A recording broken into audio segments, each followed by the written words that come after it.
Moi, je pense que c'est une erreur parce qu'en fait, on se prive toute une clientèle qui a en fait pas les moyens de payer 2 ou 3 000 € pour le lancement de son activité.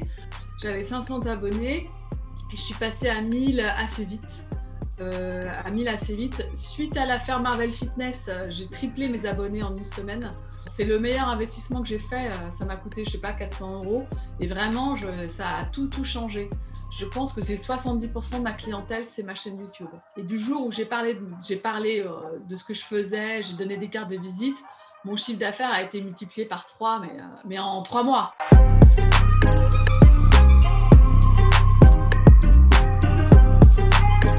Bonjour à tous et bienvenue dans ce nouvel épisode du Lead Club. Donc aujourd'hui, j'ai l'honneur d'accueillir Héloïse de Castelnau, une avocate à la cour en région parisienne. Je peux la présenter, mais je vais la laisser le faire, ça sera beaucoup plus précis. Donc Héloïse, si tu peux te présenter rapidement, et puis on discutera de pourquoi tu es là, qui est vraiment ta stratégie d'acquisition qui est particulière pour le domaine d'activité où tu es. Entendu, ben, je m'appelle Héloïse de Castelnau, donc j'ai 15 ans de barreau, c'est-à-dire que je suis avocate depuis 15 ans et j'ai été d'abord collaboratrice, c'est-à-dire que j'ai travaillé pour d'autres avocats et j'ai ouvert ma propre structure il y a 8 ans maintenant, donc une structure individuelle, même si j'ai quand même un associé avec qui on partage des bureaux et puis on partage notre clientèle. Ben, on s'est connus grâce à ma chaîne YouTube que j'ai ouverte il y a presque 3 ans maintenant. C'est ça, hein? Je ne Ouais. sais plus. Oui, c'est ça, presque 3 ans. Voilà, et je suis avocate spécialisée en droit des affaires et je travaille essentiellement pour les petites entreprises. En fait, au départ, je faisais beaucoup de propriété intellectuelle et puis avec le développement des réseaux sociaux, etc., la question de la propriété intellectuelle s'est mise à concerner la plupart des gens. C'est-à-dire que la plupart des petits entrepreneurs ont quand même un site internet ou des réseaux, etc. Et du coup, j'ai élargi ma compétence en droit des sociétés, en contrats commerciaux évidemment, et puis toujours en propriété intellectuelle. L'idée étant de couvrir les champs pour toutes les questions qui se posent pour les petites entreprises, pour pas qu'elles aient à aller voir divers spécialistes, parce que c'est ça qui est un petit peu compliqué quand on démarre et quand on est un petit entrepreneur, c'est de devoir aller voir 4-5 personnes différentes. C'est un petit peu lourd pour les petites structures, notamment les gens qui sont tout seuls. Et justement, c'est une de tes particularités parce que même en regardant sur ton profil LinkedIn, on voit que tu n'étais pas spécialisé dans le droit des sociétés ou le droit des affaires, mais tu t'es plus spécialisé par rapport à ton public, par rapport à son profil. Donc, tu as choisi les entrepreneurs, on va dire, qui débutent ou qui ne sont pas de grosses structures, qui généralement n'ont pas envie d'avoir 5, 6 avocats pour chaque spécialité, mais préfèrent avoir vraiment quelqu'un avec qui discuter, avec qui il y a un lien de confiance et avec qui peut aider à tous les niveaux. Ben, en fait, c'est vrai, c'est au fur et à mesure des rendez-vous que j'avais avec les clients, ben, très souvent, j'étais amenée à leur dire, ah ben ça, il faut voir avec un avocat qui fait ça, il faut voir ça avec un fiscaliste, ça, il faut voir ça avec l'expert comptable. Et en fait, je voyais que c'était pesant pour eux. Donc moi, il y a des parties que je peux quand même pas faire, hein, même si je donne des conseils en comptabilité, mais je rentre pas dans les détails. Mais par contre, il y avait des parties, notamment juridiques, que je pouvais faire. Et du coup, j'ai élargi mes compétences là-dessus pour que, déjà, pour pouvoir apporter d'autres prestations à mes clients et puis que je ne sois pas dans cette situation où je suis face à quelqu'un de lui dire il faut aller voir Pierre, Paul, Jacques. Et je le voyais, les visages, c'était pesant pour eux en tout cas. Moi, j'imagine, moi, j'ai déjà eu le cas aussi. C'est vrai que c'est pas toujours amusant parce qu'à chaque fois, il faut que la confiance s'installe, il faut être sûr que c'est la bonne personne. Et vous êtes dans un domaine qui est assez inaccessible quand même, même pour les personnes qui ont fait des études. Donc, ça reste compliqué. Quand on a un avocat, on a envie de rester avec, on lui fait confiance et on n'a pas envie d'aller voir ailleurs, en plus du coût que ça génère. Tout Donc, à fait.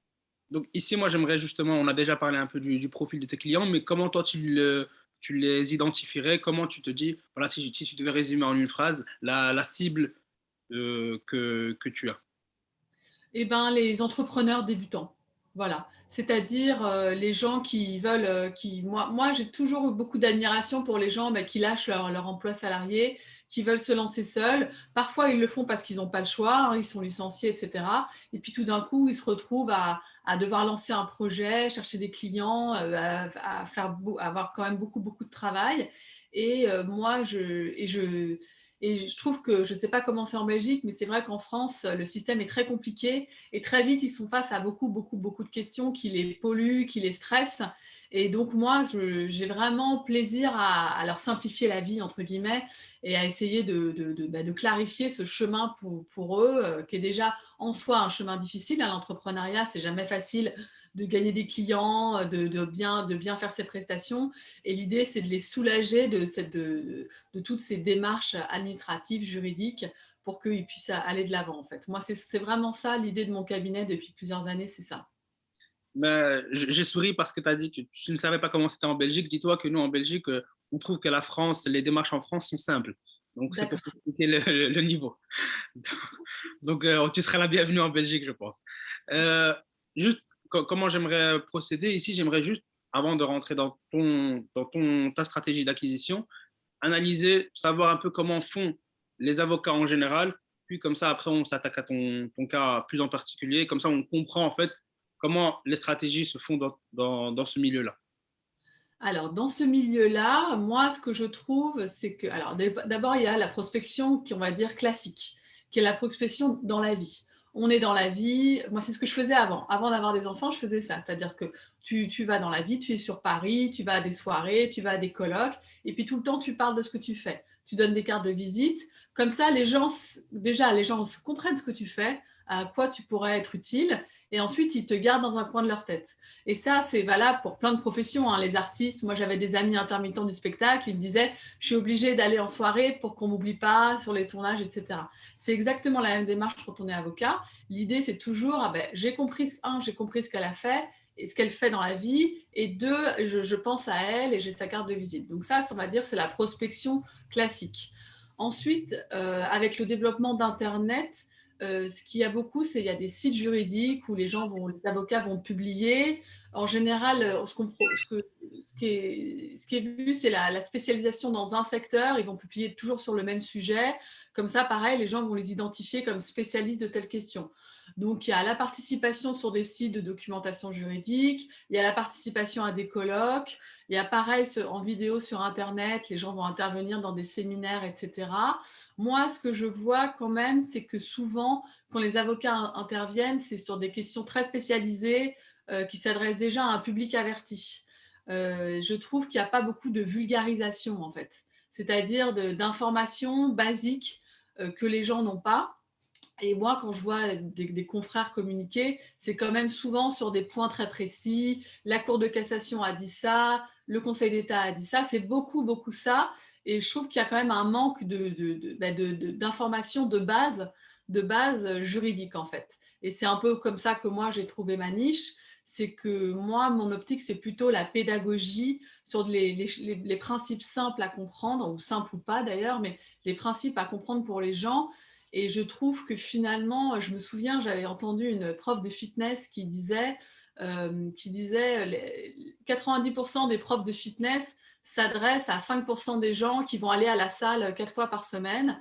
Et elle dit, moi, je m'adresse à tous les autres, ceux qui vont faire du sport qu'une fois par semaine depuis chez eux, parce qu'ils n'ont pas le temps de faire autrement. Et moi, c'est un petit peu comme ça que j'envisage les choses. C'est-à-dire que ce que produisent mes confrères, qui en général de très bon niveau juridique, je pense que ça n'intéresse pas l'immense majorité des gens. Et moi, mon optique, c'est plutôt que les entrepreneurs moyens aient un niveau juridique moyen pour à peu près se débrouiller sur les choses basiques. Voilà. Je ne sais pas si ça répond à ta question. Ça y répond parfaitement. Justement, donc on voit ici, comme tu as dit, que c'est principalement beaucoup d'efforts pour le réseautage, etc. À chaque fois, il faut y aller. Et ici, ça, c'est pour la première partie de la réponse. Et pour la deuxième, ce qu'il y a, c'est que je me dis, est-ce que c'est pas fait exprès, justement, de garder un certain niveau un peu inaccessible pour, justement, justifier par la suite son expertise? Je ne sais pas si c'est une stratégie qui est faite volontairement ou si c'est juste une continuité, je veux dire, parce qu'ils sont vraiment tellement spécialisés dans un domaine que ça y est, ça ne parle qu'en termes compliqués, ça ne vulgarise pas assez. Alors, il faudrait leur poser la question. Je pense que beaucoup d'avocats font ça parce qu'ils sont incités à faire ça, qu'ils n'ont pas forcément le temps de réfléchir à une stratégie particulière, que ça leur permet sans doute d'atteindre des clientèles très spécifiques, parce qu'à la faculté, on est un peu formé à ça. On nous dit, il faut vous spécialiser très tôt, il faut avoir une niche, etc. Bon, il y a des niches qui rapportent beaucoup d'argent, il y a des niches qui n'en rapportent pas du tout, donc ça dépend des niches. Donc mais on est quand même, en fait, à la faculté, on est quand même formé pour être un ultra spécialiste sur un point particulier, ce que personnellement, je trouve bon, un petit peu ennuyeux. Et ensuite, excuse-moi, le début de ta question, c'était…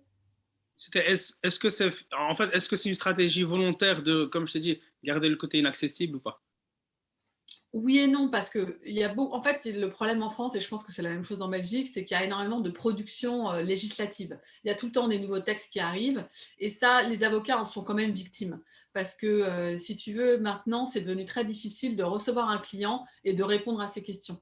Il te pose des questions et on est toujours obligé de dire ah bah attendez, je vais vérifier parce qu'il y a peut-être une nouvelle réforme qui est arrivée. Et ça, pour avoir échangé avec beaucoup d'avocats ou des gens qui travaillent dans des grandes entreprises au niveau juridique, ils souffrent en fait de cette production législative constante. Donc ça, c'est un petit peu un désavantage pour eux. Après, c'est vrai que je pense que beaucoup d'avocats se disent, enfin, c'est un peu l'éducation universitaire qu'on a eue, c'est qu'il faut être très spécialisé sur une question. Je pense que ça marche pour une partie des avocats, mais il y a une autre partie des avocats, je ne sais pas s'il faudrait leur poser la question, mais je ne suis pas sûre que ça marche. Mais ce qui est vrai, c'est que après, je n'ai pas forcément la réponse à cette question. En fait, le fait de garder ça de garder cette matière comme quelque chose de très technique, moi, je pense que c'est une erreur parce qu'en fait, on se prive toute une clientèle qui n'a en fait pas les moyens de payer 2 ou 3 000 euros pour le lancement le lancement de son activité.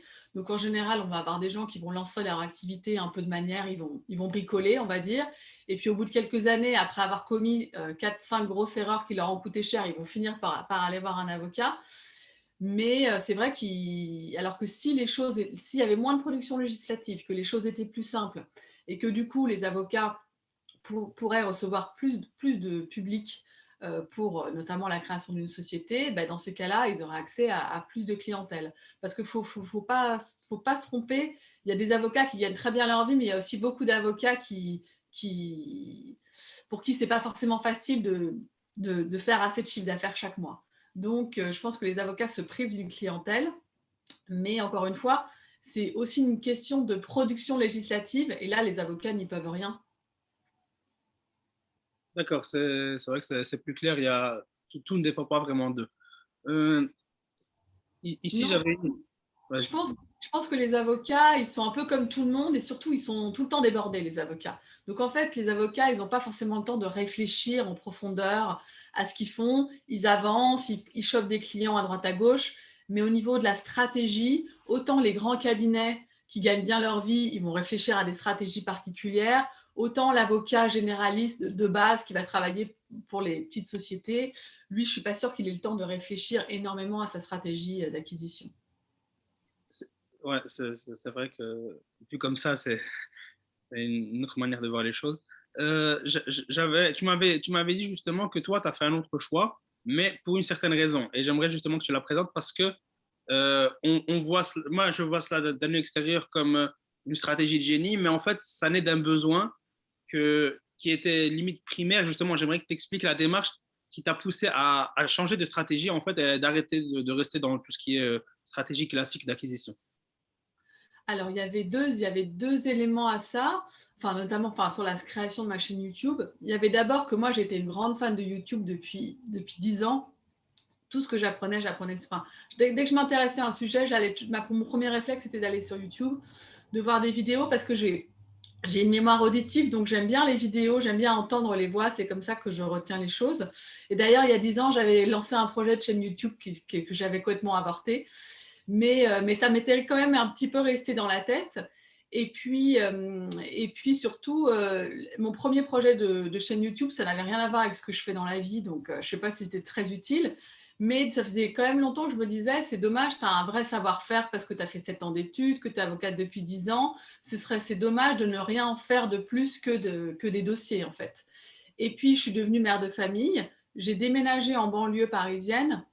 Et là, j'ai plus du tout pu sortir, comme je te disais. C'est-à-dire, j'ai plus pu faire de réseau.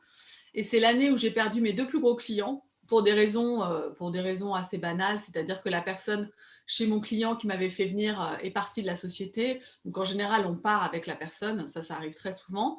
Donc j'ai perdu mes 2 plus gros clients, donc je me suis retrouvée avec une grosse baisse de chiffre d'affaires et puis avec l'impossibilité de renouveler mon réseau en sortant, en donnant des cartes de visite, etc. Et c'est à ce moment-là que j'ai fait ma chaîne YouTube parce que je me suis dit, ça va quand même créer un lien, créer du réseau, et en restant chez moi en fait, puisque je ne pouvais pas vraiment sortir de chez moi parce que j'avais ma fille que je devais récupérer après la crèche et que du coup j'avais plus de vie sociale en fait. Voilà. Justement, c'est quelque chose auquel beaucoup de personnes sont confrontées. Et justement, on réalise pas en fait la chance qu'on a avec des canaux d'acquisition nouveaux comme ça. Et ici, après, on discutera de l'impact que ça a eu, etc. Mais c'est vraiment une chance. Au final, c'est quelque chose qui, moi, en tout cas, ça m'a vraiment fait plaisir quand tu m'avais dit que ça t'avait permis de rester à la maison avec ta fille. Surtout, on connaît le transport en région parisienne, c'est pas le plus fluide. Donc, c'est assez compliqué. Ça vient résoudre des problèmes, on va dire, au-delà du chiffre d'affaires simple, ça vient même faciliter la vie. Et ça, c'est le plus gros gain pour moi qu'on puisse avoir. Tout à fait, ça fait gagner du temps. Et puis là, je ne sais pas si on va en parler du coronavirus, mais la crise du Covid a quand même accéléré aussi ces choses-là, encore plus. C'est-à-dire qu'avant, j'avais du mal à faire passer les téléconsultations, etc.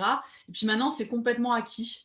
Donc, mais les vrais rendez-vous en visuel, j'en fais 2 fois par mois, mais pas plus. Le reste, ça se passe via les écrans. Et je pense que ma chaîne YouTube, quand je fais des vidéos, c'est ce que je dis à mes clients, ça leur permet de voir à peu près qui je suis.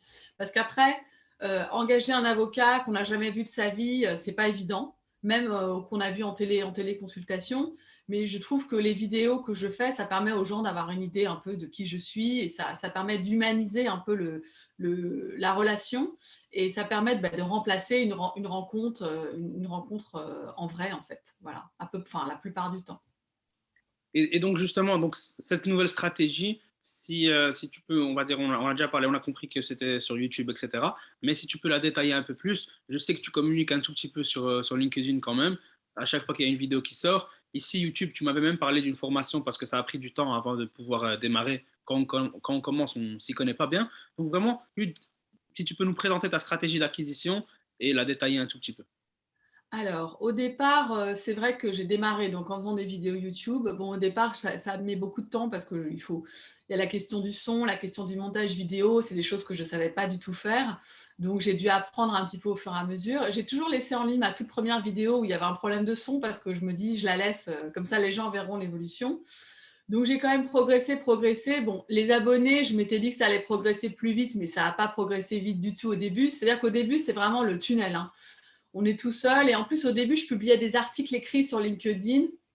Donc, je faisais beaucoup, beaucoup d'efforts. Et puis, ça mettait du temps à démarrer. Mais il y avait un truc en moi où je me disais, il faut que je continue, il faut que je continue, il faut que je continue. Et puis, au bout d'un an, un peu plus d'un an, c'était le début de la crise du Covid, j'ai vu que j'avais 500 abonnés.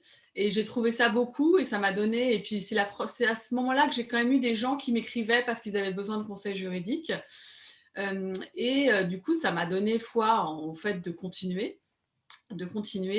Et c'est à ce moment-là que j'ai acheté une formation. Alors, c'est une formation anglo-saxonne, une formation en ligne dans laquelle j'ai appris les algorithmes YouTube, choisir le bon titre pour la vidéo, j'ai appris à faire une vignette, etc. J'ai beaucoup, beaucoup progressé grâce à cette formation.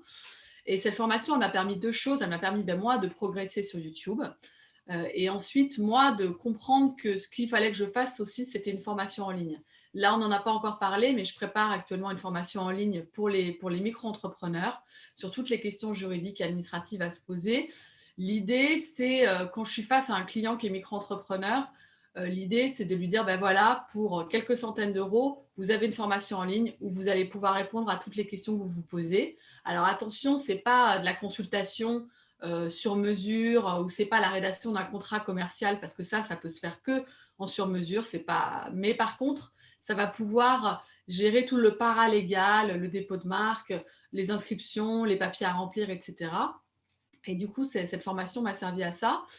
Et par rapport aux réseaux sociaux, ben, en fait, là, comme je suis en train de préparer cette formation, ça me prend beaucoup de temps. Donc, je ne travaille pas tellement sur les réseaux sociaux. Mais par contre, ce que j'ai compris, c'est qu'on ne peut pas trop.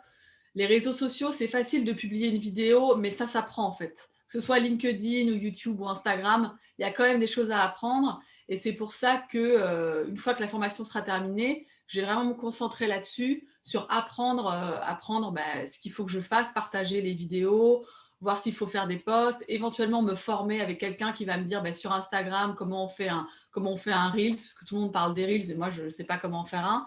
Ce genre de choses, voilà, ça j'ai compris que c'est quand même un savoir-faire et que c'est assez facile d'avoir un petit niveau. C'est difficile d'avoir un vrai niveau, je pense. Mais même ce petit niveau, il faut quand même parler à des gens qui vous apprennent, en fait. Voilà. Et les réseaux sociaux, ça s'apprend. Et après, il faut choisir. Mais moi, YouTube, c'est vraiment ma plateforme préférée parce que le format vidéo, pour moi, c'est vraiment ce qu'il y a de plus, c'est ça qui est le plus pédagogique en fait. Moi, dans mon métier, je lis beaucoup, beaucoup de textes, etc. J'ai pas envie d'aller sur des blogs où je vais lire un article de 10 000 signes sur un article, sur quelque chose. Franchement, voilà. Une vidéo de 10 minutes, je trouve que c'est le bon format pour démarrer sur un sujet. Et d'ailleurs, c'est sur YouTube que j'ai trouvé la formatrice qui fait la formation que j'ai achetée en ligne en fait. Et j'aimais bien ces vidéos. Je trouve que ça permet de connaître la personne, de connaître son style pédagogique et de voir si ça colle avec nous. C'est vraiment ça, que ce soit et pour la formatrice YouTube ou même pour toi, c'est l'avantage en fait que vous soyez sur YouTube parce que au final, on connaît un peu la personne, on sait comment elle réfléchit, on a l'impression vraiment que ça nous correspond ou pas parce que généralement, si je regarde plusieurs vidéos d'une chaîne, c'est que ça me correspond, que ça répond à mes besoins. Et donc automatiquement, même on va dire en termes, moi je vais parler en termes comme un vendeur, même dans le tunnel de vente, on est plus avancé parce que c'est des leads plus qualifiés, c'est des prospects qui te connaissent. C'est plus le travail. Tu dois plus faire le travail d'aller en soirée, de te faire connaître, de parler, de passer ta carte de visite. Tout ce processus est fait. Il est déjà convaincu un peu. Et après, il reste juste, s'il y a le besoin, il vient te contacter et on règle ça rapidement. Ici, ça m'intéresse vraiment sur la stratégie, enfin, sur ta stratégie YouTube parce que je ne vais pas te poser la question de quel tips donner sur les vignettes, etc. Ça, je veux dire, on peut trouver, c'est pas le plus important. Mais ce que j'aime bien, je vais parler de contenu parce que c'est là où pour moi tu excelles. C'est vraiment, j'ai vu que tu avais fait des contenus différents. C'est-à-dire que là, j'ai regardé récemment, tu as quand même fait l'analyse de cas de l'affaire Britney Spears. Euh, Mhm. et, euh, et je vois que autant tu réponds à des questions sur le dépôt de marque, la RGPD, etc., autant tu fais des analyses de cas. Et j'aimerais savoir, toi, dans ta stratégie, qu'est-ce que tu fais réellement sur YouTube? Quel type de contenu tu mets? Peut-être que nous, en voyant sur YouTube, on a l'impression que c'est juste des vidéos, mais je pense que toi, tu as une certaine structure en tête et il y a une complémentarité entre les différents cas et entre les différents types de contenus.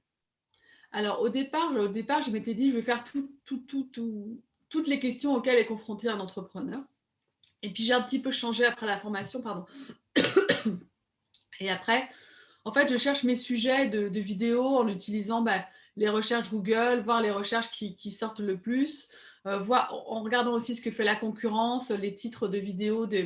En fait, il y a des chaînes, par exemple, j'ai appris, par exemple, on regarde une chaîne YouTube et puis qui fait à peu près le même contenu que nous, et puis on regarde ces vidéos qui ont le mieux marché. Alors, je vais reprendre un peu les mêmes sujets, ce genre de choses. Après, j'ai une section hors série. Donc, il y a l'affaire Britney Spears, par exemple, dont j'ai parlé. Ça, c'est quand une affaire me tient à cœur et quand je sens pareil que le public, en fait, il y a tout un baratin juridique qui ne comprend enfin, pas un baratin, mais tout un langage juridique où en fait il est complètement perdu, mais d'instinct il sent qu'il y a quelque chose de pas tout à fait normal. Donc ça, moi, l'affaire Britney Spears, j'avais découvert ça au mois de juillet et du coup, je m'étais dit que j'allais faire une vidéo là-dessus. J'avais fait une vidéo il y a un an sur l'affaire Marvel Fitness. Je ne sais pas si tu vois ce que c'est cette affaire. Donc c'est une vidéo où j'expliquais l'affaire Marvel Fitness. J'avais fait 40 000 vues en une semaine et puis j'avais dû retirer la vidéo parce que la partie adverse de Marvel Fitness avait porté plainte auprès du bâtonnier. Bon, finalement, il n'y a jamais eu de poursuite, mais j'avais jamais remis la vidéo parce que ça pouvait être sujet à discussion. Mais voilà, c'est des sujets, quand un sujet me tient à cœur, et surtout quand je vois que sur les réseaux sociaux, il y a beaucoup de gens qui parlent d'un sujet, mais que je vois jamais un journaliste ou un avocat expliquer précisément les aspects juridiques du dossier. Or, par exemple, l'affaire Marvel Fitness, je voyais beaucoup d'erreurs qui étaient dites sur les réseaux sociaux, alors qu'en fait, il y a des choses juridiques à comprendre. Et du coup, j'aime bien faire ce genre de vidéo de temps en temps. Mais voilà, ça reste une vidéo une fois, 2, 3 fois par an, pas plus. Après, maintenant, je me concentre vraiment sur, j'ai compris, c'est les créateurs d'entreprises, les gens qui lancent leurs projets, qui ne savent pas quel statut choisir. Voilà, les questions qui se posent, c'est vraiment là-dessus que je cible, parce que c'est vrai que les algorithmes YouTube, ils fonctionnent un peu comme ça, c'est-à-dire un peu l'ultra spécialisation. Enfin, pas l'ultra spécialisation, parce qu'en fait, juridiquement, ça lève un certain nombre de questions qui n'ont pas forcément de rapport les unes avec les autres. Mais on va dire, voilà, moi, mon public, c'est les gens, voilà, qui se lancent dans l'entrepreneuriat pour X raisons. Soit ils sont forcés, soit ils ont envie, soit voilà. Et ben, les premières questions qui vont se poser, quelles sont-elles, et voilà, et comment je peux répondre de manière simple, en essayant à chaque fois de présenter un peu le process, c'est-à-dire voilà, les étapes, les choses que vous devez régler, etc. Parce que c'est ça qui n'est pas forcément évident. Le rôle des institutions, parce qu'il y a plusieurs institutions différentes. Et, et moi, ce que j'ai constaté, c'est que quand même si je fais un métier de sur-mesure, qui est le métier d'avocat, il y a quand même 80% des questions qui sont tout le temps les mêmes, en fait. Je vois bien qu'il y a des choses qui reviennent en permanence par rapport à des sujets. Et d'où l'idée de la formation en ligne pour essayer voilà, de répondre à tout le monde au même moment, en fait. C'est ça l'idée. Parce que c'est vrai qu'on se retrouve à répéter. Je vois dans les commentaires, j'ai l'impression qu'il y a des questions qu'on m'a posées 10 fois. Par exemple, est-ce qu'il faut créer une entreprise pour déposer sa marque? Cette question, je l'ai tout le temps, tout le temps, tout le temps. Donc, voilà. Et la réponse, c'est C'est non, non, non, on peut déposer sa marque à son nom. ça, au moins les auditeurs ici ne te poseront plus la question, et c'est Voilà. clair. Donc, et ici, j'avais tout à l'heure une question. Tu m'as parlé d'un temps au début où ça n'a vraiment pas augmenté et c'est connu en fait, surtout sur YouTube.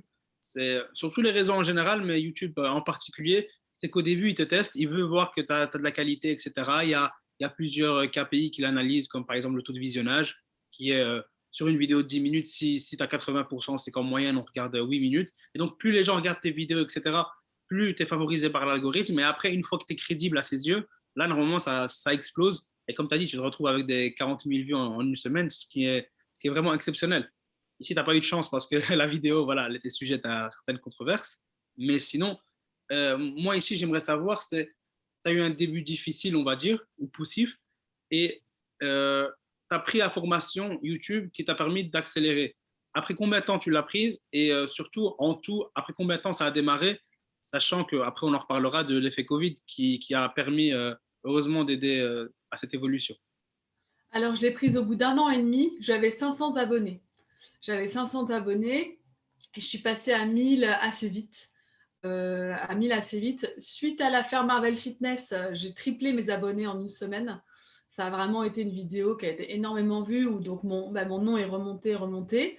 Et puis après, de 7000, là, je suis à peu près à 7000, ce qui est bien parce que je publie très peu de contenu depuis 6 mois, depuis que j'ai commencé à travailler sur ma formation. Donc c'est vrai que c'est exponentiel en fait. C'est exponentiel. Moi, mon but, c'est pour mon but, j'ai hâte d'être à 10 000 parce que 10 000, c'est quand même un seuil de crédibilité sur YouTube. C'est vraiment, moi, je vois en tant que spectatrice, quand les gens sont à 10 000, je me dis, ah oui, bah, c'est une chaîne qui existe depuis longtemps, qui a une crédibilité, etc., etc. Donc, j'ai hâte d'être à 10 000 et puis après, on verra. Hein. On verra de toute façon. Bon, moi, je suis pas youtubeuse, hein, je rêve pas d'être à 500 000 abonnés. D'ailleurs, mes vidéos ne sont pas monétisées. J'ai pas de projet de partenariat parce que de toute façon, en tant qu'avocat, pour des raisons déontologiques, j'ai pas vraiment le droit. Donc c'est pas ça le but. Alors peut-être que si j'ai plus d'abonnés, au bout d'un moment, je vais monétiser mes vidéos. Pour l'instant, je pense que ça me rapporterait quasiment pas d'argent de toute façon. Mais oui, oui, c'est vrai qu'au début, c'est dur. Mais alors, qu'est-ce qui fait qu'on tient au début? Je sais pas, mais je sais pas, j'avais la foi, mais je sais qu'à un moment, j'ai arrêté de regarder le nombre d'abonnés. J'arrêtais, je regardais pas, je publiais ma vidéo par semaine et c'était tout, je m'occupais pas du reste en fait.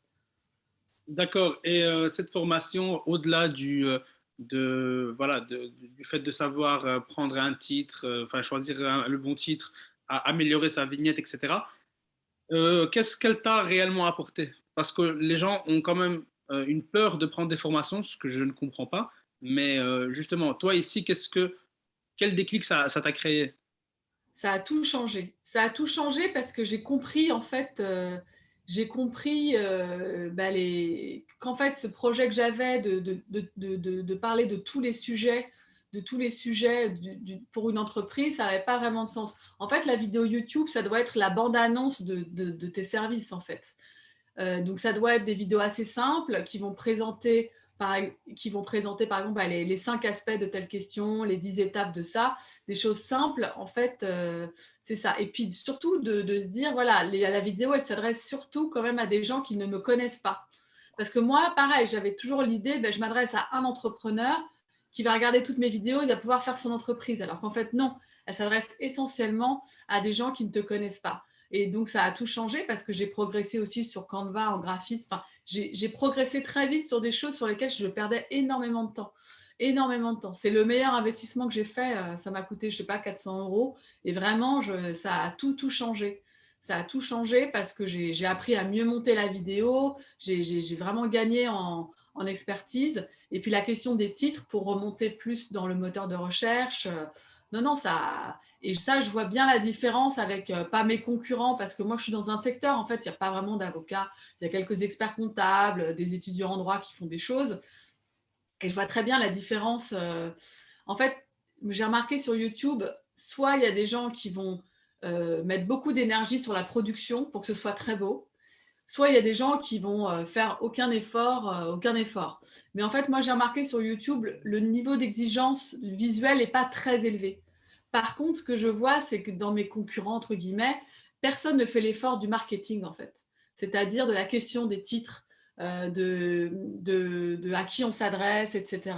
Et très peu de gens font cet effort, alors qu'en fait, c'est celui-là qui fait la différence. C'est pas d'avoir une caméra magnifique avec un décor sublime. Ça, en fait, pour la recherche d'informations juridiques, les gens n'ont pas besoin de ça. Ce qui compte, il y a le contenu, hein, évidemment, mais la deuxième chose, c'est quand même les questions marketing.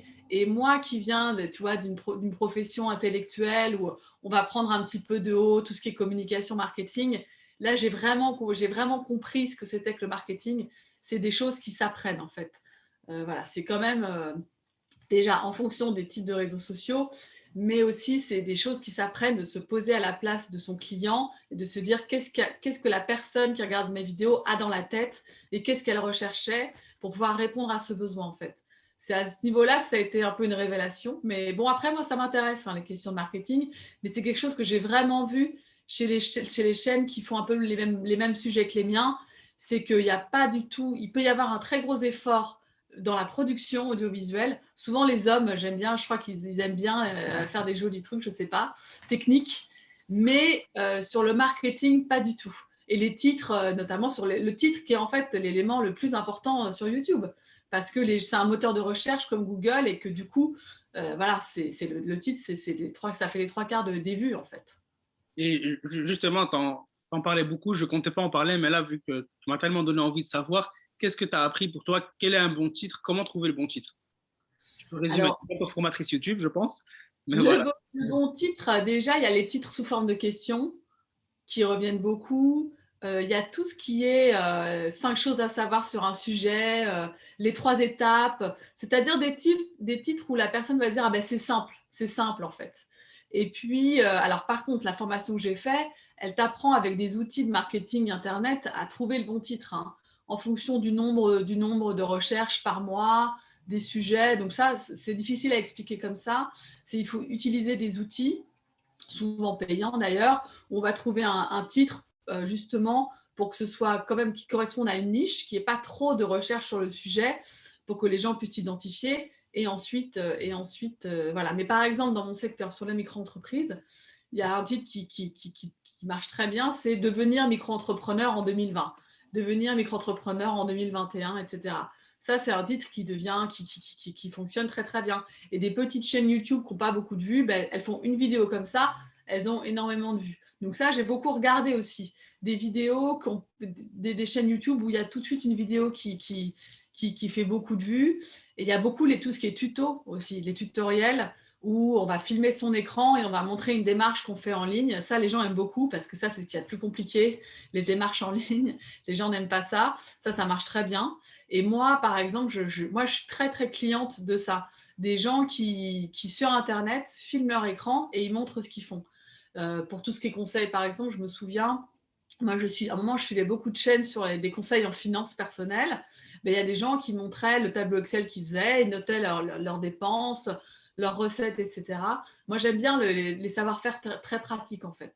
En France, on fait beaucoup, beaucoup de théorie, mais la pratique, c'est bien. Voilà. Mais j'aime bien les contenus pratiques.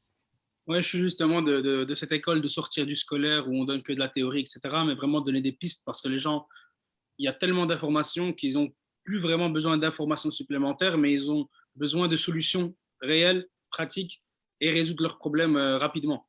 C'est pour moi, c'est ce qu'il faut vraiment apporter en tant que créateur de contenu. Et ça, je pense que tu le fais très bien. Euh, Ici, moi, j'avais une interrogation par rapport à l'impact.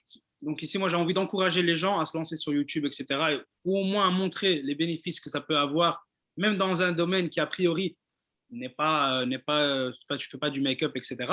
Donc, c'est pas quelque chose enfin, pour laquelle on pensera à YouTube en premier. Et j'aimerais savoir l'impact que la chaîne YouTube a eu sur ton acquisition. Donc, par exemple, je sais pas si tu as pu mesurer le pourcentage d'augmentation du chiffre d'affaires, s'il y a eu un changement au niveau de la cible, si tu as une diversification des clients, quel impact en général ça a eu? Alors, une augmentation du chiffre d'affaires, je ne sais pas très bien. Ce serait difficile à mesurer parce que, alors, en tout cas, moi, ça me fait venir des gens qui ne me connaissent pas du tout, qui ne sont pas sur Paris, qui ont un besoin. Alors, il y a beaucoup de gens qui n'ont pas du tout les moyens d'avoir un avocat, qui vont avoir une petite question comme ça, etc. Mais il y a beaucoup de gens qui, en fait, qui sont face à une question juridique, puis qui m'ont vu sur YouTube ou sur LinkedIn. Et puis, du coup, ils me sollicitent comme avocat, mais c'est quand même. Alors, toutes les semaines, j'en ai. Hein. Toutes les semaines, j'en ai. Donc, je n'ai pas encore mesuré. Mais je pense qu'aujourd'hui, on va dire, pour te donner des chiffres, je pense que c'est 70% de ma clientèle, c'est ma chaîne YouTube.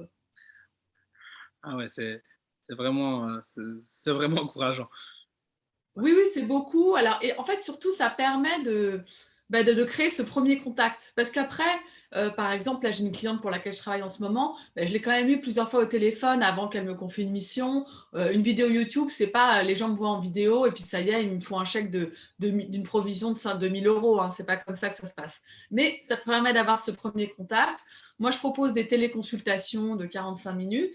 Ça, c'est un deuxième contact. Et puis après, souvent, il peut y avoir une prestation, mais c'est vrai que c'est 70% de mon chiffre d'affaires, aussi parce que ça a été la crise du Covid, avec les confinements, les couvre-feux, qui a encore limité les mouvements des uns et des autres, hein, c'est sûr. Hein. Donc, c'est vrai que c'est devenu... et puis qui a accéléré aussi le fait que les gens acceptent de consulter un avocat qu'ils n'ont pas forcément vu en vrai. La démocratisation de Zoom, hein, tout le monde utilise Zoom. Donc, tout ça a pas mal accentué les choses. Mais oui, je pense que c'est 70% de ma clientèle. En tout cas, ça me fait vraiment plaisir parce que je n'aurais jamais pensé que ça marcherait pour des avocats. Enfin, j'y aurais pensé, mais je veux dire, je n'aurais jamais encouragé un avocat parce que je me dis, c'est quand même un domaine où il faut garder une certaine crédibilité, etc. Et cette approche, comme tu as dit tout à l'heure, de youtubeuse, je me disais, est-ce qu'elle est vraiment compatible avec un milieu aussi sérieux, aussi élitiste que le droit? Et je ne sais pas si, par exemple, toi, au début, quand tu as commencé, est-ce que tu avais eu des remarques à ce niveau-là? Est-ce que tu as déjà eu, ici on parle beaucoup du positif, mais pour les gens qui commenceraient, à mon avis, il y aurait quand même quelques points négatifs. Est-ce que tu t'en as eu, toi, personnellement? Alors oui, c'est-à-dire que j'ai eu des réactions de confrères qui ne comprenaient pas vraiment ce que je faisais en fait. Hein. Notamment mon associé, il se demandait vraiment mais qu'est-ce qu'elle fait là, dans son salon à faire des vidéos. Mais moi de toute façon, j'ai jamais eu ce... En fait, moi souvent, les gens m'ont dit vous êtes accessible. Moi, j'ai pas cette distance. J'ai pas besoin qu'on m'appelle maître 40 fois. C'est pas ça le problème avec. Enfin, moi j'ai toujours, en fait, ma qualité en tant qu'avocate, je sais que mon point fort, on va dire, ça a toujours été la pédagogie, d'expliquer les choses aux clients. Ça a toujours été ça. Je pense pas être la meilleure pour les recherches de jurisprudence, etc. Mais je sais pas si je plaide très bien, j'en sais rien. Mais en tout cas, je sais que mon point fort, c'était la pédagogie. Et moi, honnêtement, quand j'ai démarré ma chaîne YouTube, moi, j'étais obsédée par le besoin des gens. Parce que moi, quand j'ai démarré mon cabinet, j'ai fait tellement d'erreurs, c'était tellement pénible, toutes ces erreurs administratives que j'ai faites, parce faut que les gens sachent que les avocats, on fait 7 ans d'études, mais on ne fait jamais de cours de gestion de cabinet. Donc, j'ai commis beaucoup d'erreurs, j'ai vu des confrères commettre beaucoup d'erreurs, et c'était tellement pénible. Je me disais toujours, moi qui suis avocate, déjà, ça a été compliqué, alors que quand on est avocat, dès qu'on a accès à l'information, on sait comment régler le problème. Je me suis dit, mais les gens qui ne sont pas avocats ou qui n'ont pas fait d'études de commerce, mais comment est-ce qu'ils s'y prennent? Donc moi, je pensais toujours à ça. Et enfin, honnêtement, après moi, il faut dire que j'écoute beaucoup des podcasts anglo-saxons, etc. Et je sais que dans le monde anglo-saxon, ça se fait. Et puis en plus, YouTube, il y a de tout sur YouTube. C'est-à-dire qu'on peut avoir une forme très, très familière, mais on peut aussi avoir voilà, c'est un support en fait. Donc, le support vidéo, moi, enfin, après, j'ai peut-être pas surinterprété la chose, mais de toute façon, moi, si tu veux, le côté très spécialiste, je prends de la distance parce que je suis avocate, ça ne marchait pas, hein. J'avais une grosse baisse de chiffre d'affaires, j'étais coincée chez moi, j'avais pas tellement de solutions, donc de toute façon, je me suis dit, bon ben voilà, voilà. Après, est-ce qu'il y a des gens qui se disent, bah, elle est pas sérieuse, elle est sur YouTube? Peut-être, mais c'est pas grave, hein. On peut pas plaire à tout le monde, et puis moi, je pense que mon contenu est quand même sérieux, donc c'est ça qui compte en fait. Parfait, c'est exactement la réponse que j'attendais. Et c'est vraiment ça que j'ai dit aussi, franchement. À un moment donné, on ne pourra jamais plaire à tout le monde. Et quand on voit qu'on a une augmentation, on va dire, on a une part de chiffre d'affaires ici en Belgique, on dit 70%, pas 70%, euh, c'est euh, c'est quand même, c'est encourageant en tout cas. Et disons que je me mets à la place d'un jeune ou d'une jeune avocate qui vient de sortir de l'école, qui a envie de se lancer, etc. Au-delà de prendre ta formation pour ne pas galérer au niveau de l'administratif, etc. Je me dis, voilà, j'ai vu cet épisode, j'ai vraiment envie de me lancer. Certes, je me dis que j'aurais besoin d'une forte résilience, comme tu as dit, parce que tu avais la foi sur un an et demi avant de commencer, mais euh, en termes d'investissement, c'est-à-dire sur cette année, combien tu travaillais, à combien de temps tu consacrais en fait, parce que je pense qu'en termes d'outils, etc., il y a pas vraiment un investissement financier énorme. Voilà, une bonne caméra, un micro, une formation éventuellement, on ne dépassera jamais 2000 euros. Et par la suite, comment le reste, l'investissement pour moi le plus grand, ça reste en temps, parce que vous avez la connaissance, il faut le vulgariser, c'est un talent pour moi, et ça se travaille aussi, mais bon, c'est un talent. Et donc le plus gros investissement reste en temps. Et j'aimerais que si tu as une idée de l'investissement nécessaire pour arriver à avoir quelque chose de cohérent. Alors, au début, ça prend beaucoup, beaucoup de temps. Ça prend beaucoup de temps parce que les premières vidéos, au niveau des sujets, etc., on met du temps à les écrire. La formation que j'ai faite m'a aussi appris à rationaliser les choses et à aller plus vite, mais je ne vais pas mentir, la première année, je pense que c'était entre une demi-journée et une journée par semaine. Donc, alors quand je dis une journée par semaine, en fait, c'était un peu le soir, un peu le matin, etc. Parce que je perdais beaucoup de temps, le montage, le tournage. Aujourd'hui, je pense qu'avec un bon téléphone et une petite lampe, là, on peut faire ça, ça suffit comme investissement. Il n'y a pas de problème. Après, ça va être au niveau des sujets. Mais au niveau des sujets, si les gens se forment un petit peu au début, ils vont aller beaucoup plus vite que moi. Et puis, il faut se dire, voilà, c'est une demi-journée par semaine. Mais de toute façon, quand on est avocat, moi, je me souviens, mon premier patron m'avait dit, l'avocat, c'est 30% le travail des dossiers, 30% d'administratif et 30% de prospection. Donc, c'est de la prospection, en fait. Et ce qu'il faut savoir aussi sur YouTube, c'est que c'est un moteur de recherche. Donc, ce que vous avez fait il y a 2 ans, ça vous sert encore 2 ans après, 3 ans après, 4 ans après. Donc, c'est un gros investissement au départ en temps, mais ça, vous gagnez du temps. Et même si vous arrêtez de faire des vidéos pendant 6 mois, vos vidéos, elles restent, elles sont toujours consultées parce que les gens cherchent l'information. Donc, il faut se dire, voilà, faut investir un petit peu dans la formation, que ce soit la formation que j'ai faite ou pas, c'est pas la question, mais il faut investir un petit peu pour gagner du temps. Il ne faut pas perdre trop d'argent et trop d'énergie à faire des belles vidéos. Ça, je pense que sur YouTube, les gens, ils ont besoin d'informations. Bon, moi, voilà, je ne suis pas youtubeuse beauté, je n'ai pas mon brushing à chaque fois, c'est pas grave. Voilà, je vois que les gens n'y prêtent pas tellement attention. Mais par contre, il faut se dire, voilà, une demi-journée par semaine, je travaille là-dessus, je bloque un temps, et puis comme ça, j'avance. Mais aujourd'hui, c'est même encore plus facile qu'il y a 3 ans, parce qu'avec les téléphones et tout ça, c'est encore plus simple, hein.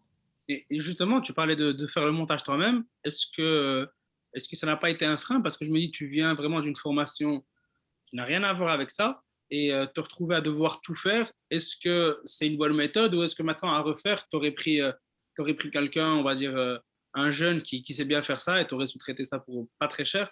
Je ne sais pas, est-ce que c'est une bonne stratégie ou pas? Alors, franchement, au départ, je n'aurais pas su à qui sous-traiter. Moi, j'arrivais pas à me servir d'eMovie, donc j'ai fini par j'ai une application sur mon téléphone pour trouver des gens autour de chez vous à qui vous pouvez demander des services. Donc j'ai un jeune homme de 15 ans et demi qui est venu m'expliquer comment fonctionnait eMovie.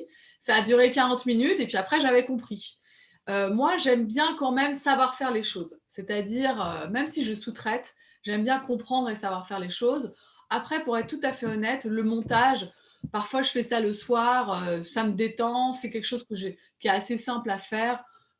C'est très différent de ce que je fais d'habitude. Si je faisais ça toute la journée, je pense que je deviendrais un peu marteau, mais de temps en temps, ça ne me dérange pas. Après, très honnêtement, j'espère pouvoir sous-traiter rapidement. Je vais être franche, au départ, comme c'était un peu une lubie, ma chaîne YouTube, je ne me suis pas autorisée à dépenser, à payer quelqu'un pour travailler là-dessus. C'est un petit peu ça. Moi, je conseille quand même de savoir faire les choses, quitte à les sous-traiter, mais au moins quand même d'apprendre. Parce que ça, le problème, par exemple, moi, je suis pas du tout bonne en informatique. Dès que j'ai un problème d'ordinateur, je suis complètement bloquée. Je suis obligée d'aller au magasin, d'appeler un spécialiste et je trouve que ça me bloque dans mon travail. Alors que là, le fait de savoir monter la vidéo et de maîtriser tout le processus, ben, au moins, je ne suis jamais bloquée. Si je veux sous-traiter, je peux sous-traiter, mais au moins, je sais comment faire les choses. Ça, c'était quand même important pour moi. Ça, justement, je conseille toujours de pouvoir d'apprendre à faire la chose avant de la sous-traiter. C'est vrai que ça peut être intéressant. Maintenant, à voir en fonction de ton temps. Ici, toi, ça te détend et c'est simple à faire parce que voilà, tu fais des choses assez axées sur le contenu. Donc, en termes de montage, tu n'as pas grand chose à faire. Mais c'est vrai que ça peut aussi être intéressant. Et l'application que tu as dit, bah, elle aide vraiment. Elle est pas mal et c'est vrai que ça peut aider. À régler plein de petits problèmes comme ça. Ben, en tout cas, quand on est face à un blocage, quel qu'il soit, là, c'est le moment où il faut demander de l'aide à quelqu'un. Et franchement, ça ne coûte pas très cher de solliciter des gens. Voilà. Moi, je sais que par exemple, pour Instagram, j'y pense. Je pense qu'en 2022, je vais payer quelqu'un avec qui je vais passer 2, 3 heures qui va m'expliquer un peu comment ça marche, etc. Parce que je vois que je comprends, mais sans comprendre. Alors après, il y a des choses que je ne ferai pas, parce que comme tu l'as dit tout à l'heure, au niveau du formalisme des avocats, il y a des choses que je vois sur les réseaux sociaux que jamais je ferais, je pense. Des mises en scène avec de la musique, ce genre de choses, je ne pense pas que je ferais ça. Mais par contre, je sais que voilà, il y a des moments quand on est bloqué techniquement, c'est un peu ce que tu disais sur les formations. C'est-à-dire que le contenu gratuit, c'est bien, mais à un moment, faut quand même voilà, faire appel à un spécialiste qui va expliquer, on fait comme ça, comme ça, comme ça, et ça fait gagner beaucoup de temps. Mais c'est vrai, au début, ça prend beaucoup de temps, la chaîne YouTube, parce qu'on est débutant, on est complètement débutant. Et c'est ça qui est un petit peu perturbant, mais comme tout nouveau sujet, au début, on est débutant, donc ça c'est lent, et puis plus ça va, plus on va vite, en fait. C'est ça, il y a une courbe d'apprentissage qui permet d'augmenter en productivité et ça prend beaucoup moins de temps par la suite. Et j'aimerais savoir maintenant, c'est vrai qu'au début, ça te prenait beaucoup de temps parce que tu ne savais pas comment faire, etc. Maintenant, combien de temps YouTube te prend par semaine? On va dire il y a 6 mois parce que maintenant, c'est vrai que tu y consacres beaucoup moins de temps avec ta formation. Mais on va dire, avant que tu commences la formation, ça te prenait plus ou moins combien de temps par semaine? Alors on va dire pour une vidéo par semaine, je faisais ouais, une demi-journée de tournage, une demi-journée d'écriture, et puis on va dire une journée de montage, donc 2 jours par mois, quelque chose comme ça. Donc ça, c'est pour donc 2 jours par mois pour une vidéo par semaine, donc pour 4 vidéos.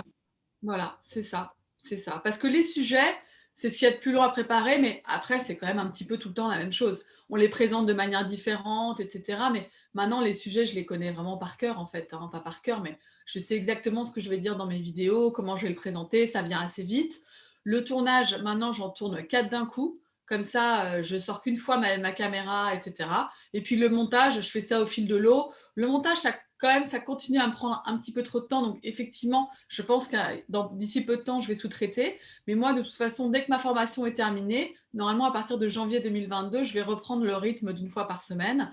Quitte à, si j'ai une grosse urgence dans le travail, je vais sauter une vidéo. Hein. Je sais qu'au début, je n'osais pas sauter une vidéo. Je me disais, non, non, non, il faut que j'ai ma vidéo par semaine. Maintenant, je suis plus cool. Voilà. Mais non, ce qui me prend beaucoup de temps, c'est de partager sur les autres réseaux sociaux, de faire le teaser pour LinkedIn, de Instagram, etc. Parce que je ne suis pas très, très bonne encore.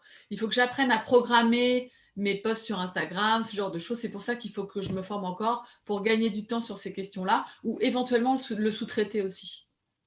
D'accord, parfait. Ici, moi, j'aimerais savoir, on a fait un peu le tour, on a regardé qu'est-ce que ça t'a apporté et tous les bienfaits de YouTube. J'aimerais savoir aussi les difficultés que tu as rencontrées, hormis le fait que ça démarre lentement, hormis la courbe d'apprentissage qui est nécessaire, c'est un passage nécessaire.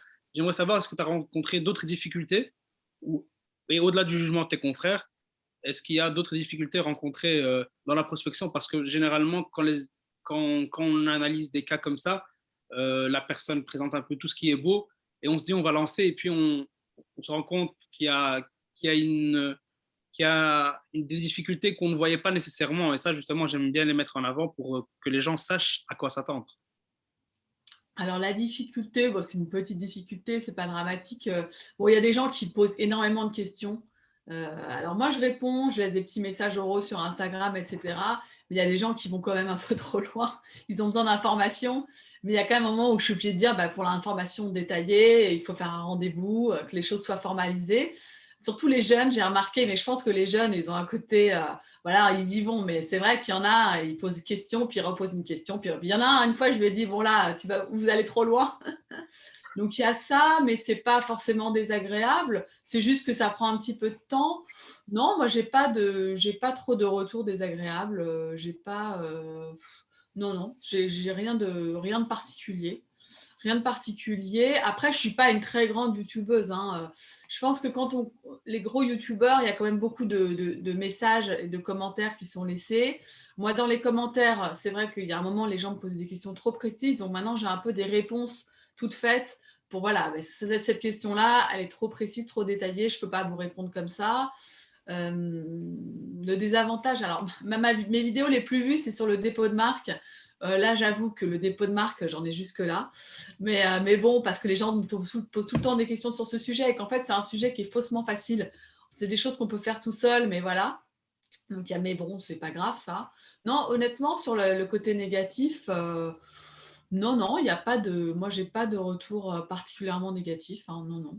Tu pensais à quelque chose en particulier? Non, non, non, au contraire, comme je t'ai dit, moi, c'est juste que généralement, quand on présente des cas de réussite, les gens finissent la vidéo en se disant c'est tout beau, c'est tout rose, je fonce. Et voilà, ici, c'est vrai que toi, tu as quand même parlé du besoin de résilience, de savoir tenir, que ça a quand même pris 1 an et demi, Oui. c'est pas rien. Donc, ça, c'est vrai que quand on entend ça, on déchante un peu, mais c'est pas grave. C'est justement le but de mon podcast, c'est faire réaliser tout ce qu'il y a comme bénéfice et aussi voilà l'investissement nécessaire. Et Oui. après, pour moi, ça vaut la peine. Et chacun, en tout cas, quand il a une image globale, il sait après, il fait le choix en toute âme et conscience et il sait à quoi s'attendre. Non, mais c'est vrai que les débuts, c'est dur parce qu'on a beaucoup de frustration, parce que techniquement, on est lent, et puis bah, on a des vidéos où on fait 3 vues ou 28 vues, et puis bon, mais à un moment, faut passer outre, quoi. Moi, je te dis, à un moment, je regardais plus le nombre de vues, je regardais plus le nombre d'abonnés, je faisais ma vidéo parce que je m'étais dit que j'allais la faire et que c'était tout. Mais c'est vrai que c'était au début, c'était quand même assez frustrant de se dire qu'on a une toute petite chaîne, que personne ne voit ce qu'on fait. Et voilà quoi. Donc ce qu'il faut, c'est tenir.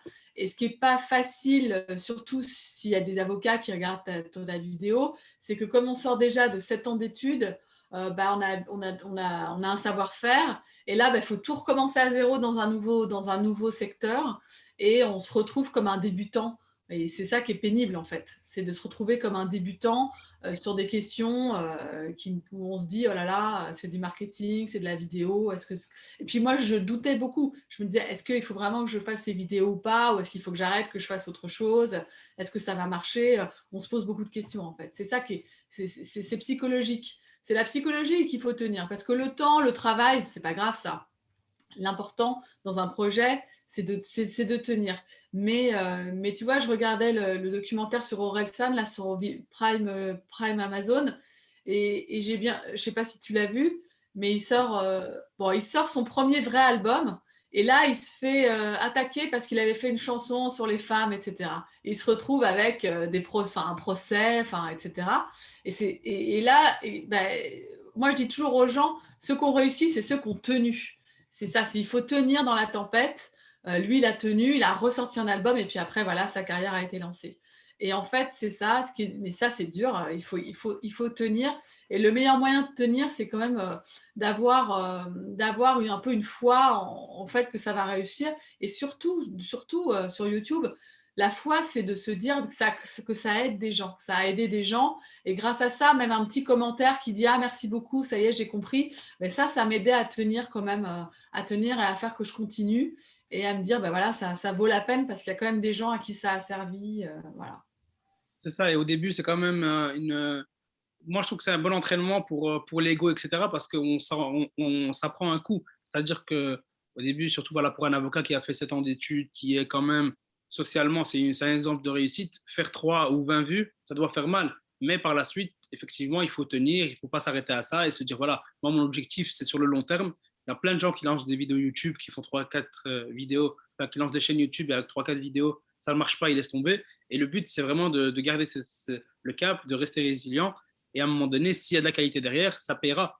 Et ne pas hésiter à aller demander aux personnes, voilà, ici, toi, tu as la chance d'avoir déjà des clients, donc tu savais plus ou moins les questions qui revenaient de manière régulière. Mais je veux dire, au pire, à ce moment-là, si on est jeune et on commence à peine, on n'a pas un portefeuille de clients assez grand, d'aller discuter avec les gens, qu'est-ce que tu attends d'une chaîne YouTube, etc. Et au final, après, dès que tu réponds à un besoin, automatiquement, ça ne peut que réussir, même si ça prend du temps. Ici, c'est ce que tu as fait. Tu as senti que le besoin était hyper grand. Au final, tu n'as fait que répondre aux besoins. Certes, il y a tout le travail derrière, mais l'objectif final, c'était ça. Et quand on répond aux besoins, il n'y a rien à faire. Ça ne peut que réussir. Et alors, je précise parce que je ne t'ai pas précisé, en fait, la chaîne YouTube, ça a vraiment été en 2 temps. Le premier temps, au bout d'1 an et demi, ça a été des gens que je connaissais par mon réseau qui ont compris ce que je faisais et qui ont fait appel à moi parce qu'ils ont compris ce que je faisais. Donc là, je m'adresse à tes auditeurs. La chaîne YouTube, ça permet aussi de montrer aux gens ce qu'on fait parce que très souvent, les gens ne savent pas ce qu'on fait en fait. Qu'on soit avocat ou quoi, ils ne savent pas exactement à qui on s'adresse, qu'est-ce qu'on fait, etc. Donc, on va dire les 6 premiers mois, ça a vraiment été ça. Et ensuite, ça a été des gens qui me connaissent ni d'Ève ni d'Adam et qui me suivaient sur YouTube, qui sont devenus des clients. Mais déjà, faut se dire que ça sert à ça. Et si les gens ont un profil LinkedIn, etc., et qui rajoutent des vidéos, eh ben, ça va aider les gens qui les connaissent déjà à les identifier comme spécialistes de tel sujet. Et ça sert toujours. Et après, ça sert tout le temps. Ça sert, s'ils interviennent à un congrès, eh ben, ça sert. Enfin, voilà. Mais effectivement, c'est un investissement sur l'avenir. Et c'est vrai que si tu as des jeunes avocats qui regardent tes vidéos, ils vont se dire, bah, ça va, ça fait 7 ans que j'investis sur mon avenir, j'aimerais bien arrêter. Donc, bon, après, ils font ce qu'ils veulent. Hein. Mais c'est vrai que c'est beaucoup de frustration. Mais si on tient, après, ça fonctionne. Hein. Et moi, franchement, sur YouTube, il n'y a pas encore beaucoup d'avocats qui font ça. Donc, moi, je conseille aux gens, s'ils sont avocats dans une spécialité, il n'y en a pas énormément qui le font avec de la régularité. Moi, j'ai vu beaucoup d'avocats, ils font 3-4 vidéos et puis après, ils arrêtent. Mais il n'y en a pas beaucoup qui font ça de manière un peu constante, même si c'est une fois par mois. Hein. Le rendez-vous mensuel, on aborde telle question, etc. Je pense que ça permet aux gens de vous connaître et d'avoir une idée de qui vous êtes humainement quand même. Parce que lire un article, c'est bien, mais ça ne permet pas de voir qui est la personne en face. Et la relation client-avocat, c'est quand même une relation humaine.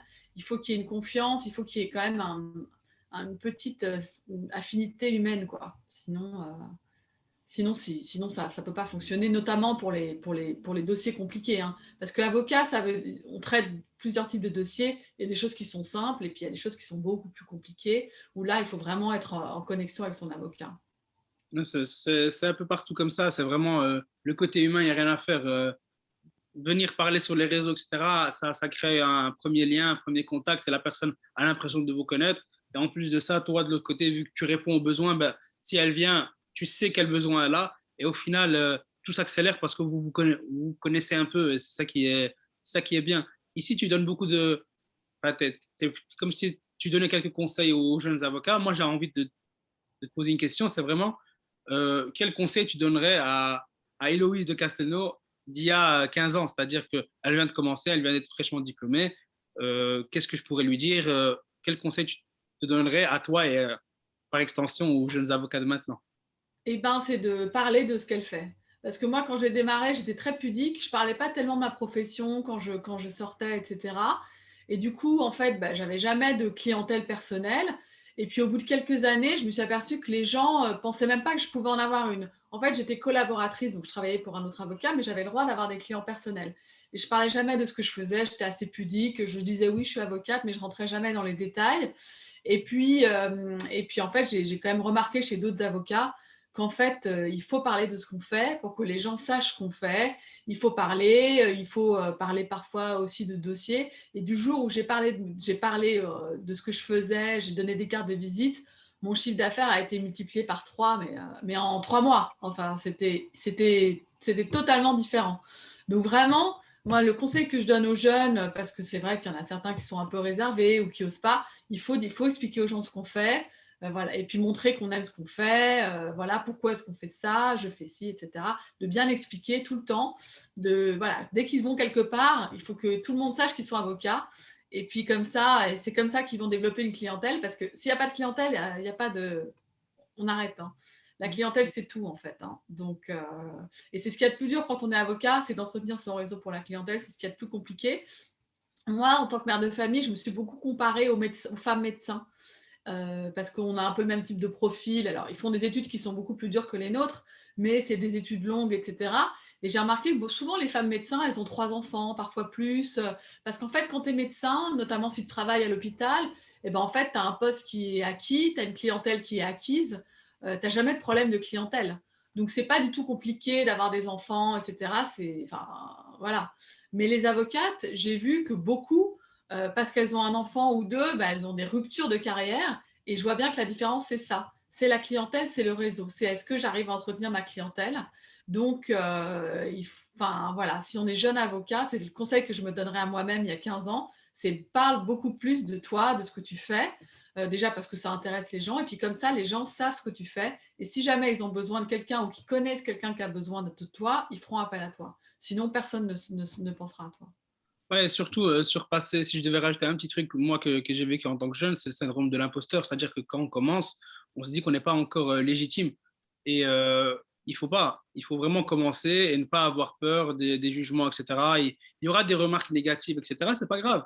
C'est comme dans tout. Mais une fois passé ces difficultés primaires, après, derrière, il y a vraiment une réussite et on est bien content d'avoir été résilient et de pas avoir lâché l'affaire. Ici, moi, une des dernières questions, c'est vraiment, tu dis aux jeunes de parler d'eux, etc. Ici, on a un exemple parfait en ta personne avec YouTube. Quelques conseils que tu pourrais donner comme ça aux jeunes sur YouTube, deux, trois pistes pour commencer, pour s'améliorer. On va dire les jeunes qui n'ont pas encore assez d'argent pour prendre une formation. Si tu devais donner deux, trois conseils pour commencer. Eh ben, c'est de choisir un public. C'est-à-dire, voilà, de s'adresser toujours au même type de personnes sur la même question. Parce que c'est vrai que sur YouTube, la manière dont c'est présenté, bah, leur chaîne va être référencée en fonction d'un public ciblé. S'ils commencent à aborder tous les sujets, l'algorithme YouTube va pas du tout comprendre ce qu'ils font et donc ça n'ira nulle part. Alors que s'ils sont sur un sujet un peu déterminé, quel que soit le sujet, ben à ce moment-là, il faut qu'ils s'adressent toujours à cette personne-là. Et mon deuxième conseil, c'est de toujours penser, quand on fait la vidéo, à la personne qui n'a jamais vu votre vidéo. Parce que souvent, quand on fait une vidéo, on s'adresse à sa communauté, etc. Alors qu'en fait, non. il faut tout. Alors, ça peut être un petit peu lourd pour les gens qui vous suivent déjà, mais il faut toujours se présenter, voilà ce que je fais, etc. Toujours se dire, voilà, mon spectateur, c'est quelqu'un qui ne me connaît pas encore. Parce qu'en fait, la vidéo s'adresse surtout à lui, puisque l'idée, c'est de gagner des nouveaux spectateurs, des nouveaux auditeurs et d'élargir sa communauté, en fait. Voilà, ça, c'est ce que j'ai mis beaucoup de temps à comprendre, c'est que la vidéo, elle s'adresse à quelqu'un qui ne me connaît pas encore, et la vidéo doit vraiment être une bande-annonce des services que vous pouvez apporter à une personne. Faut quand même se dire que les vidéos, elles sont utiles si on apporte quelque chose à la personne en face, hein. Donc, le contenu compte aussi, c'est ça que je veux dire. C'est ça qui est important aussi, je pense. D'accord, parfait. Moi ici, tu as répondu à toutes les interrogations. On a vraiment fait tout le tour de ce que je voulais voir avec toi. Je ne sais pas si tu as quelque chose que tu as envie de rajouter, mais il me semble que tu as été très, très complète. Merci beaucoup. Je t'en prie. C'était un Merci de m'avoir échange invité, en tout cas. avec grand plaisir et je pense que ce sera pas la dernière fois. J'espère t'inviter, on va dire, à l'année prochaine après avoir lancé ta formation. Et j'aimerais savoir, enfin, que tu le dises aux personnes qui nous regardent, comment elles pourraient te contacter. Il y a plusieurs personnes qui auront sûrement envie de te contacter, donc comment faire? Alors, faut aller sur mes réseaux sociaux. Il y a un mail qui est inscrit, notamment sous toutes mes vidéos YouTube. Il y a un mail qui est inscrit. L'idéal, c'est de m'écrire à ce mail pour pouvoir échanger avec moi. Ou alors les messages Instagram aussi. Je les consulte assez régulièrement. Ce que j'aime pas trop, c'est Facebook. C'est un peu compliqué, la gestion de la page. Il y a beaucoup d'options. C'est vrai il y a des messages que je loupe parce que je ne les vois pas. Donc, voilà. L'idéal, c'est soit l'adresse mail qui est indiquée sous toutes mes vidéos YouTube, soit Instagram par message.